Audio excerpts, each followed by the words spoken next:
Marcus wiped the sweat from his forehead as he pushed the heavy mop bucket down the empty corridor of Riverside High School. The fluorescent lights hummed overhead, casting harsh shadows on the polished linoleum floor. It was nearly midnight, and the building felt like a ghost town. But this wasn't unusual for Marcus. While other 17-year-olds were out with friends or buried in their phones, he spent his evenings helping his father clean the very school he attended during the day. His father, Roberto, had been the night janitor here for 12 years, ever since they'd moved to this small town in Oregon. What the other students didn't know, what Marcus kept buried deep inside, was that his father couldn't read a single word on any of the classroom doors he unlocked each night. Before we jump back in, tell us where you're tuning in from, and if this story touches you, make sure you're subscribed, because tomorrow I've saved something extra special for you. The irony wasn't lost on Marcus that he spent his days in classrooms learning literature and history, while his nights were spent emptying trash cans and scrubbing floors in those same rooms. He'd grown up watching his father work 2 jobs, cleaning the school at night and doing landscaping during the day, all to make sure Marcus could stay in school and have opportunities Roberto never had. The older man's calloused hands told the story of a life spent working hard for every dollar, and those same hands had never held a book he could actually read. Roberto Delgado had crossed the border when he was just 19, carrying nothing but hope and a fierce determination to build something better. He'd married Maria, a woman who cleaned houses for wealthy families on the other side of town, and together they'd scraped by, saving every penny they could for their son's future. When Marcus was born, Roberto made a silent promise that his boy would have every chance he'd never had. Education was everything. It was the key that could unlock doors that had always been closed to him. But life had other plans. When Marcus was 14, Maria was diagnosed with cancer. The medical bills piled up like autumn leaves, and despite Roberto's best efforts, working 3 jobs and selling everything they owned that wasn't nailed down, they lost the small apartment they'd called home. They moved into a cramped trailer on the outskirts of town, where the rent was cheap and the neighbors minded their own business. Maria fought bravely for 2 years before the cancer finally took her, leaving behind a father and son who were still figuring out how to navigate the world without her gentle guidance. The night Marcus found his father sitting at their tiny kitchen table, staring at a stack of bills with tears in his eyes, was the night everything changed. Roberto had always been proud, never wanting his son to worry about adult problems, but grief had a way of stripping away pretenses. "I don't know what some of these say," his father admitted in Spanish, his voice barely above a whisper. "Your mother always helped me with the papers. I can't read them, Mijo. I never learned how." That's when Marcus understood. His father wasn't just proud of his academic achievements because he valued education in the abstract. Roberto was living vicariously through every book report Marcus wrote, every test he passed, every small victory in the classroom. Education wasn't just Marcus's future, it was Roberto's redemption, the proof that all his sacrifices had meant something. So Marcus started helping with more than just the cleaning. He'd read the bills aloud, explain the legal documents, help his father navigate the bureaucratic maze of insurance claims and medical payments. And slowly, quietly, he began teaching Roberto letters and simple words. It was painfully slow progress. Roberto's hands, so skilled with tools and machinery, fumbled awkwardly with pencils. His eyes, sharp enough to spot a broken light fixture from across a gymnasium, struggled to distinguish between similar letters. But he persisted, driven by the same stubborn determination that had carried him across a border and through 2 decades of manual labor. The other students at Riverside High didn't know any of this, of course. To them, Marcus was just the quiet kid who wore the same 3 shirts in rotation and always ate lunch alone in the library. He wasn't unfriendly, exactly, but he kept to himself. He had good grades, helped teachers with computer problems, and never caused trouble. He was practically invisible, which was exactly how he preferred it. Drawing attention meant questions, and questions led to conversations about home life that Marcus preferred to avoid. It was during one of those solitary lunch periods in the library that Marcus first noticed her. She sat at a corner table, surrounded by textbooks, her long, dark hair falling like a curtain around her face as she hunched over what appeared to be a novel. But something was off. She'd been on the same page for 20 minutes, and Marcus could see the frustration building in the tension of her shoulders. Every few minutes, she'd glance around nervously, as if checking to make sure no one was watching, then return to the book with renewed determination. Her name was Sophia Chen, And she was everything Marcus wasn't. Popular, confident, always surrounded by friends, the kind of girl who walked through the hallways like she owned them. She was in his AP English class, though they'd never spoken beyond the occasional, "Excuse me," when passing in the aisles. She dated Derek Morrison, the quarterback, and drove a pristine white BMW that probably cost more than Marcus's family made in a year. In the rigid social hierarchy of high school, they might as well have lived on different planets. But there was something about the way she struggled with that book that Marcus recognized. It was the same frustrated determination he'd seen in his father's face when Roberto tried to sound out words from the newspaper. The same quiet desperation of someone who was supposed to understand something that remained stubbornly out of reach. Marcus watched her for several days before he worked up the courage to approach. Each lunch period, Sophia would claim the same corner table, armed with different books, and each time the scene would repeat itself. She'd read slowly, sometimes moving her lips silently, occasionally stopping to write something in a notebook. Her friends would wave from across the library, and she'd smile and wave back, but she never joined them. She stayed at that table, locked in her private battle with words that seemed determined to remain strangers. Finally, on a Thursday afternoon when the library was particularly quiet, Marcus gathered his courage.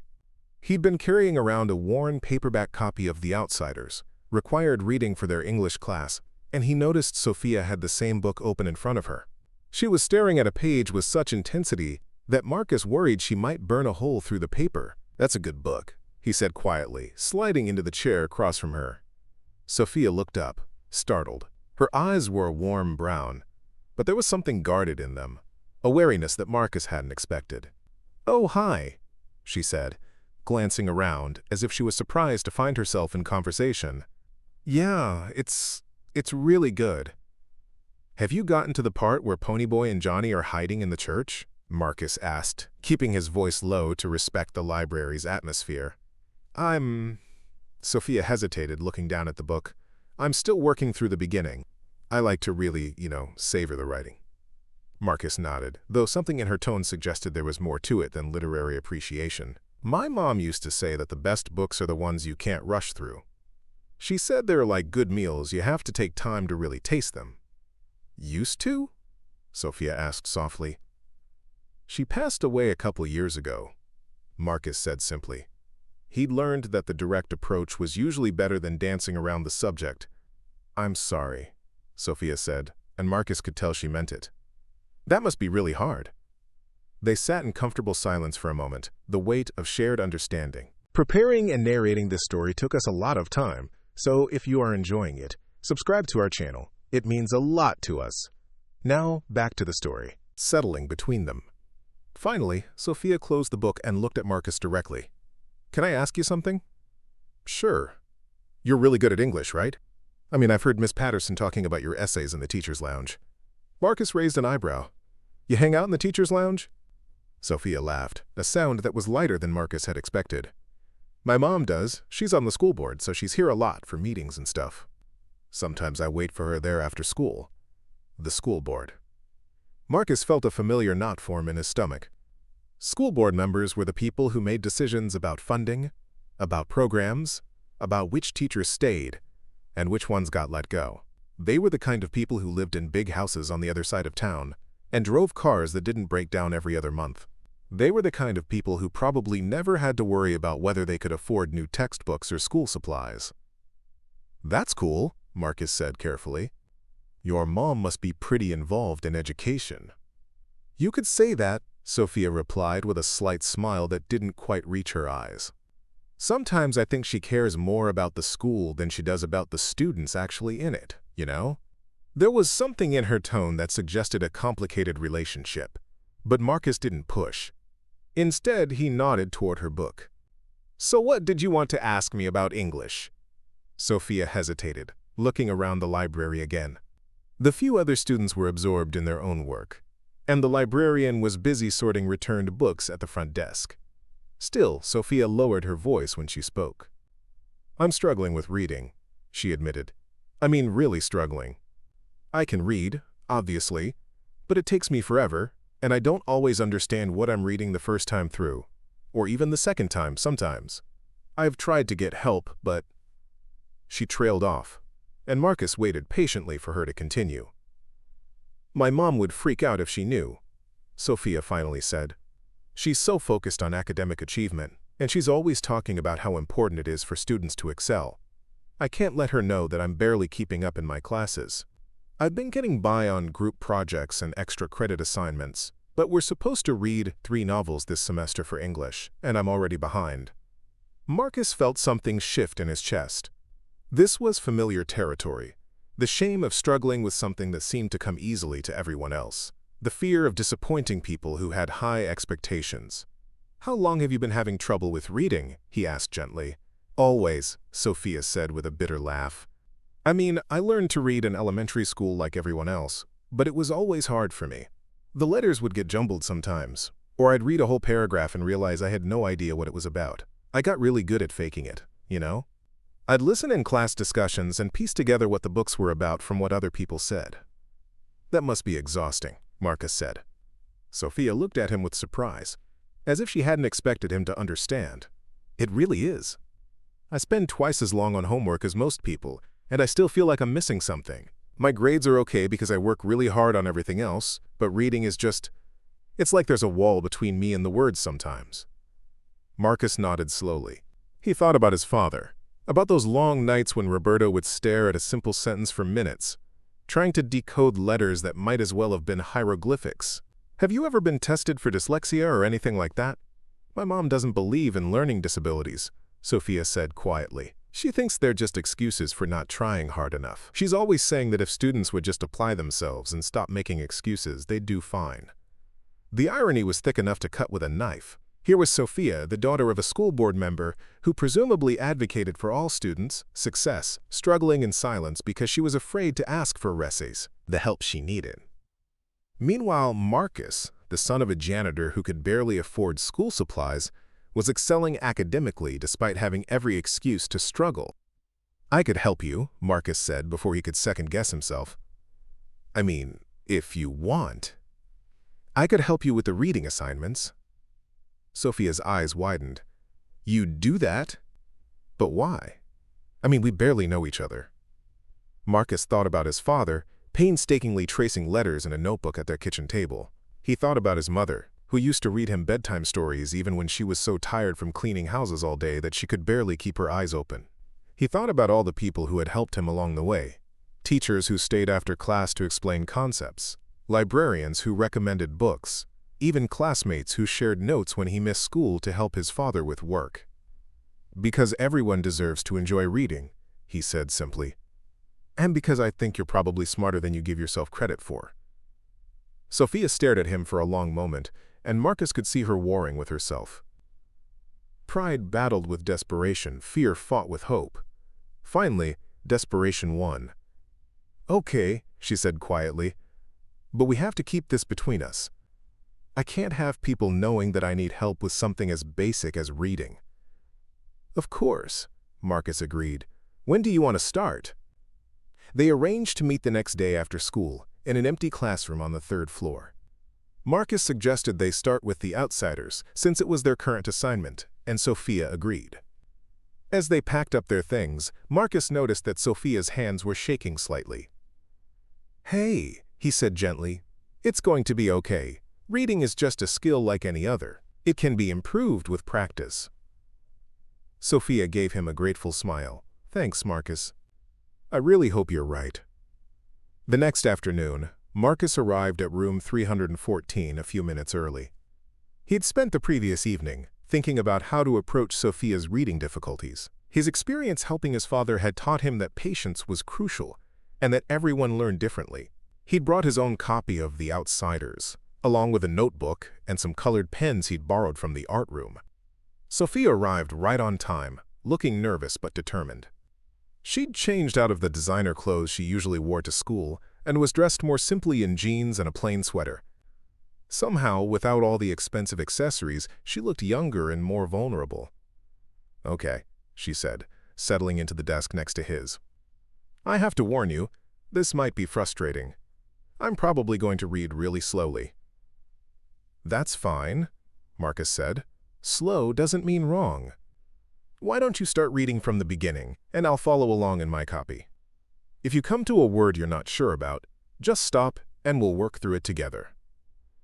Sophia opened her book to the first chapter and began to read aloud. Her voice was halting at first, and Marcus could see her finger tracing along the lines of text.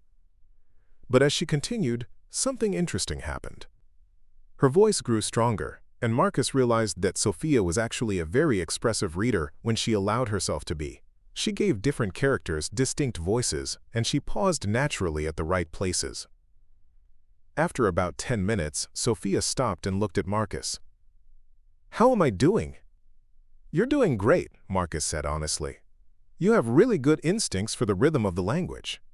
Can you tell me what you understood from what you just read?" Sophia bit her lip. "Well, it's about this kid named Ponyboy, and he's walking home from the movies. He's thinking about how much he likes movies and books, but then these guys in a car start following him." "Perfect," Marcus said. "You got all the important details. What do you think is going to happen next?" "I think the guys in the car are going to give him trouble, because he mentioned earlier that there are these groups, the socks and the greasers, and they don't get along." Marcus smiled. "See, you're understanding the story just fine. Sometimes I think the problem isn't that you can't read, it's that you don't trust yourself to understand what you're reading." They continued for another half hour, with Sophia reading aloud and Marcus occasionally stopping her to discuss what was happening or to help with unfamiliar words. He noticed that she had particular trouble with longer words, often breaking them down into smaller parts before putting them back together.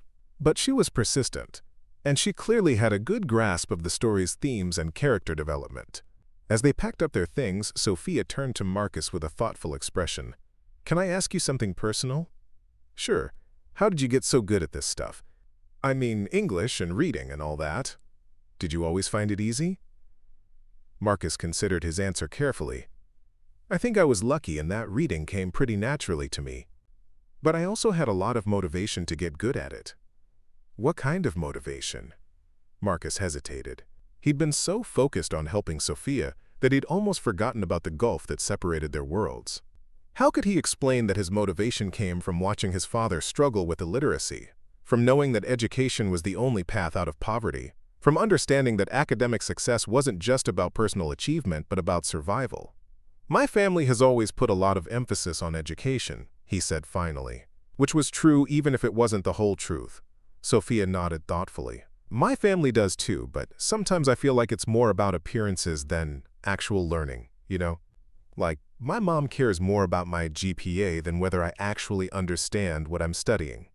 This opened up a conversation that lasted another 20 minutes, with both of them sharing frustrations about parental expectations and academic pressure. Marcus found himself genuinely enjoying Sophia's company. Beneath the popular girl exterior, she was thoughtful and funny, with interesting observations about their teachers and classmates. She was also surprisingly insightful about social dynamics at school, pointing out things that Marcus, in his self-imposed isolation, had completely missed. They agreed to meet again 2 days later, and as they walked out of the building together, Marcus realized that for the first time in months, he was looking forward to something that wasn't related to work or family obligations. Over the next few weeks, their tutoring sessions became a regular routine. They met 3 times a week after school, always in different empty classrooms to avoid drawing attention. Sophia's reading was improving steadily, and Marcus was amazed by how quickly she progressed once she started believing in herself. She was particularly good at analyzing character motivations and themes, often offering interpretations that Marcus hadn't considered. But the sessions were becoming about more than just reading.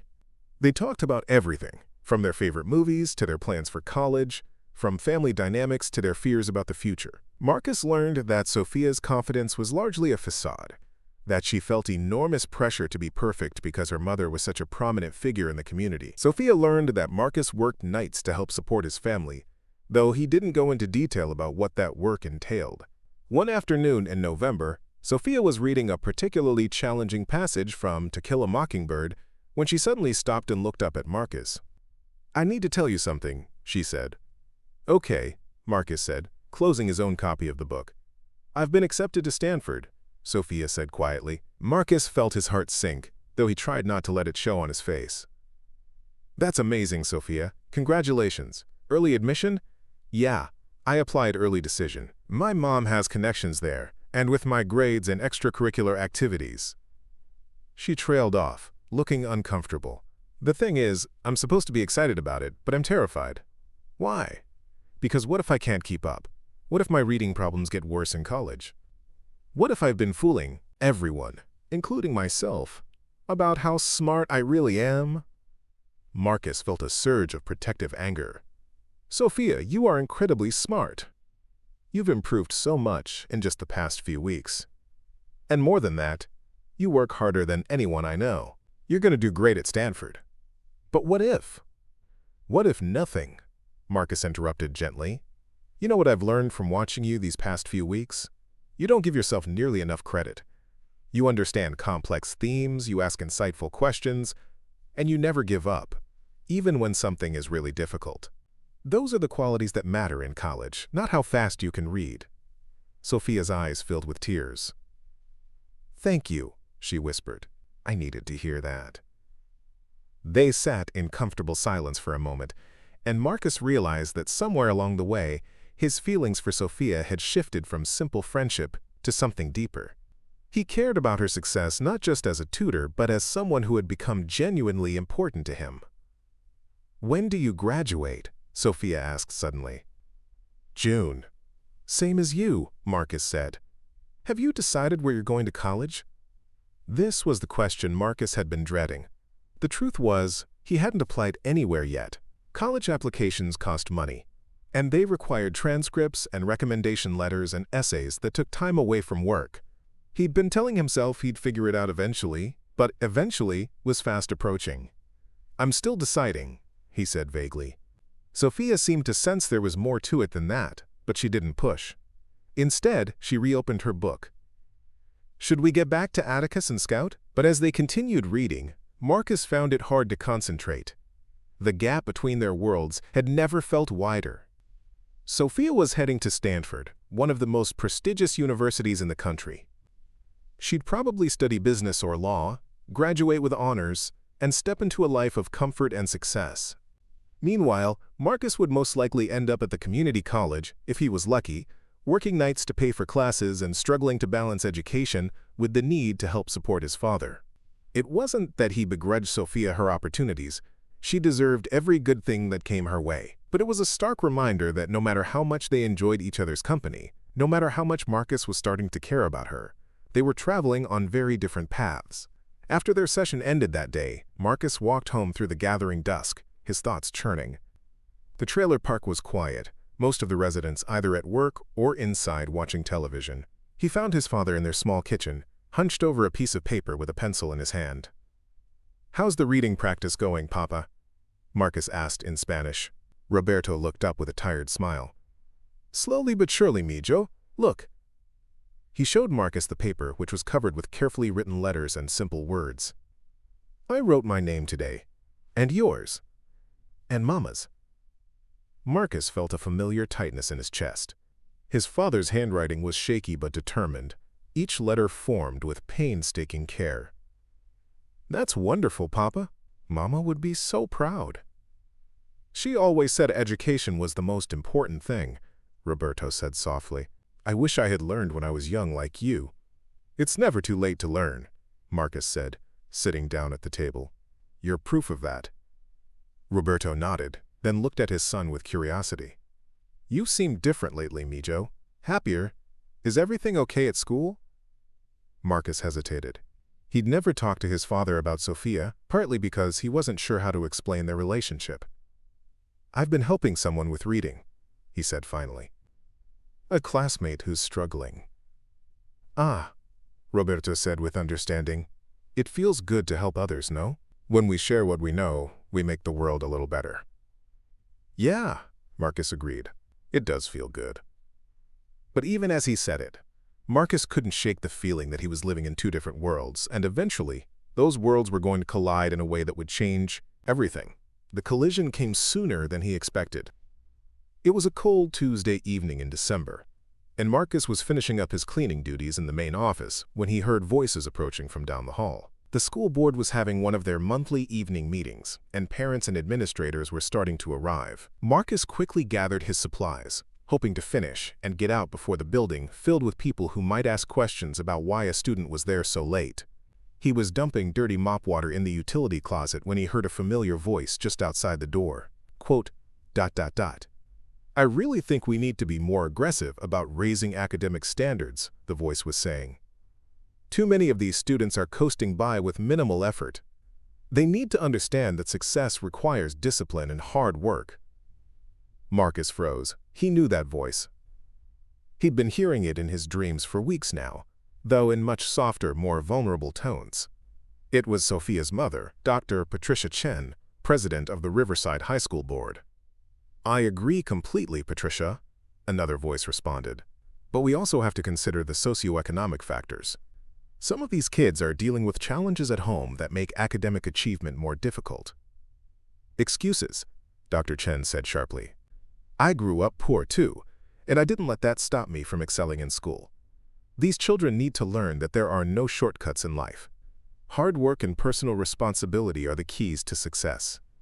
Marcus carefully cracked open the closet door and peered out. Dr. Chen was standing in the hallway with two other board members, a tall woman with gray hair and an older man in an expensive-looking suit. Dr. Chen herself was smaller than Marcus had imagined, with Sophia's dark hair pulled back in a severe bun and sharp, intelligent eyes behind wire-rimmed glasses. What about the reading intervention programs? The gray-haired woman asked. The literacy coach is requesting additional funding for students who are struggling with basic reading skills. Dr. Chen waved her hand dismissively. More money thrown at a problem that could be solved with more discipline and better study habits. Children who can't read at grade level by high school have simply not been held to high enough standards. What they need is accountability, not coddling. Marcus felt sick to his stomach. This was Sophia's mother, the woman whose approval Sophia desperately craved, talking about students like him and his father as if they were lazy rather than disadvantaged. But worse than that, this was the woman whose daughter had been struggling with reading for years, too afraid to ask for help because of exactly this kind of attitude. The group moved past the closet toward the conference room, their voices fading. Marcus waited until he was sure they were gone before emerging from his hiding spot. His hands were shaking as he finished cleaning up, and his mind was racing with the implications of what he'd overheard. How could Sophia not know what her mother really thought about students who struggled academically? Or maybe she did know, and that's why she was so terrified of admitting her own difficulties. Either way, Marcus felt like he'd been punched in the gut. The woman he'd been falling for, the person he'd been helping and supporting and believing in, came from a family that looked down on people exactly like him. The next day, Marcus could barely concentrate during their tutoring session. Sophia was working through a chapter of The Great Gatsby, and she was doing really well, but Marcus found himself watching her with new eyes. Did she share her mother's views about personal responsibility and academic excuses? Had she ever looked at him and wondered why a smart kid like him wasn't taking advanced classes or planning for an Ivy League education? Marcus? Sophia's voice broke through his brooding. Are you okay? You seem distracted today. I'm fine, Marcus said automatically. Sorry. Let's keep going. But Sophia closed the book and looked at him directly. No, something's wrong. We've been doing this for weeks now, and I can tell when you're not really present. What's going on? Marcus struggled with how to respond. He couldn't very well tell her that he'd been eavesdropping on her mother, and he wasn't sure he wanted to share what he'd heard anyway, but the hurt and confusion were eating at him from the inside. Can I ask you something? He said finally. Of course. What do you really think about students who struggle in school? I mean, do you think it's because they're not working hard enough? Or do you think there might be other factors involved? Sophia looked puzzled by the question. I think there are lots of reasons why students might struggle. Learning differences, problems at home, lack of resources. I mean, look at me. I struggle with reading, but it's not because I'm lazy or stupid. Why are you asking? Marcus felt some of the tension in his shoulders ease. Sophia's answer was nothing like her mother's harsh judgment. But that raised another question. Do you think your mom would agree with that? He asked carefully. Sophia's expression darkened. My mom thinks that anyone who doesn't succeed academically just isn't trying hard enough.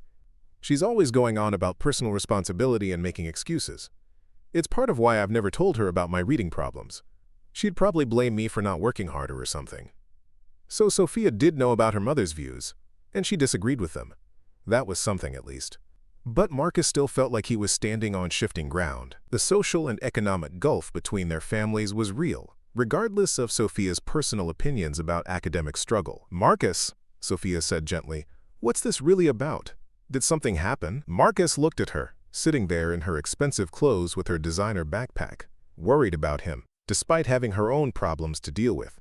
He thought about her mother's dismissive comments about students who needed extra help, and he thought about his father, working 2 jobs and struggling to learn letters at the age of 45. The weight of all the things he hadn't told Sophia suddenly felt overwhelming. "Nothing happened," he said finally. "I guess I've just been thinking about college applications and what comes after high school. It's making me realize how different our situations are." Sophia was quiet for a long moment. "Different how?" Marcus gestured vaguely. "You're going to Stanford. I'll probably end up at community college, if anywhere. You don't have to worry about money or work or taking care of family." "I do." "Is that what you think?" Sophia asked quietly. "That I don't have to worry about anything? Don't you?" Sophia laughed, but there was no humor in it. "Marcus, I worry about everything. I worry that I'm not smart enough for Stanford, that I'll embarrass my family, that people will find out I needed help with basic reading skills as a senior in high school. I worry that my mom loves the idea of having a successful daughter more than she actually loves me. I worry that I don't actually know who I am when I'm not trying to live up to everyone else's expectations." Her voice was getting louder, and Marcus realized that Sophia was more upset than he'd ever seen her. "You want to know the truth about my privileged life? My dad works 18-hour days at his medical practice, and my mom spends so much time at school board meetings and community events that I barely see her. I eat dinner alone most nights, and when they are home, the conversation is always about my grades or my college applications or how I'm representing the family in the community." Sophia stood up and began pacing around the empty classroom. "You know what I'd give to have what you have with your dad? A real relationship where someone actually cares about you as a person, not just your achievements. You talk about him like he's your hero, and he obviously thinks the world of you. Do you know how lucky you are?" Marcus stared at her, stunned by the raw emotion in her voice. "Sophia, I didn't mean—" "I know I'm privileged," she continued, her voice shaking. "I know I have opportunities that other people don't have. But that doesn't mean my problems aren't real, or that I don't struggle with things, or that I don't care about people who have it harder than I do." She stopped pacing and looked directly at Marcus. "I've learned more about myself in the past few weeks working with you than I have in the past few years. You've never made me feel stupid or ashamed of my reading problems. You've been patient and kind and encouraging, and you've helped me believe that I might actually be capable of success in college. And I thought we were becoming friends. Real friends. Not just tutor and student." The pain in her voice cut through Marcus like a knife. He realized that in his hurt and confusion over her mother's comments, he'd been pulling away from Sophia without even explaining why. He'd been judging her based on her family's wealth and status, the same way he was afraid she might judge him for his family's poverty and struggles. "We are friends," he said quietly. "Real friends. I'm sorry, Sophia. I've been dealing with some stuff at home, and I guess I let it affect how I was treating you. That wasn't fair." Sophia sat back down, wiping at her eyes with the back of her hand. "What kind of stuff at home?" Marcus took a deep breath. He'd been carrying around the weight of his family's situation for so long, never talking about it with anyone at school. But sitting there looking at Sophia's tear-stained face, he realized that she'd shared her vulnerabilities with him. Maybe it was time for him to do the same. "My dad can't read," he said simply.